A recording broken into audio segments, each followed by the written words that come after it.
जय श्री राम दोस्तों। संडे वाले दिन मैंने और मेरी बहन ने किया सूर्य भगवान का उद्यापन। इसके लिए सबसे पहले हमने पाटा स्थापित किया, पाटे पर सूर्य भगवान को स्थापित किया और उसके बाद में उनके कोनों पर जौ वगैरह रख के विधि विधान से और गणेश जी की स्थापना करके उनकी पूजा करी। आपस में एक दूसरे को तिलक लगाया, तिलक लगा के भगवान की पूजन की तैयारी करी और मोबाइल की मदद से सूर्य भगवान की कथा कही सुनी आपस में।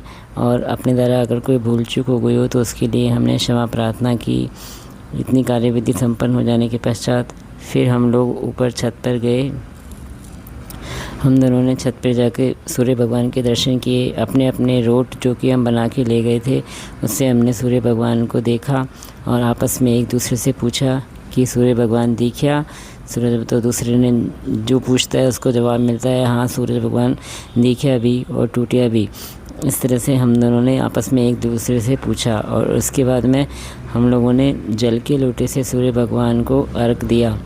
सूर्य भगवान को अर्घ देके उन्हें प्रणाम किया और प्रणाम करने के साथ ही उनसे माफ़ी मांगी कि अगर हमसे कोई भूल चूक हो गई हो, हम नादान हैं, हमसे अगर कोई भूल चूक हो गई हो तो हे सूर्य देवता आप हमें क्षमा करें।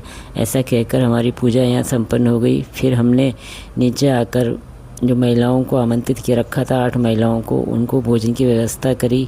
सबसे पहला भोग हमने भगवान को लगाया और भगवान को भोग लगाने के बाद हमने क्षमा प्रार्थना की, हे भगवान अगर कोई गलती हो गई हो तो माफ़ कर देना।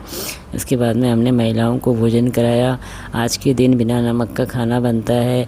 सभी महिलाओं ने बड़े ही प्रेम से भोजन प्रसादी स्वीकार करी और आराम से उन्होंने भोजन किया। भोजन करने के पश्चात हमने उनको यथाशक्ति पहले तो उनको टीका लगाया, चावल लगाया, उसके बाद उनको यथाशक्ति दक्षिणा दी। दक्षिणा देने के बाद उन सब का आशीर्वाद हमने लिया।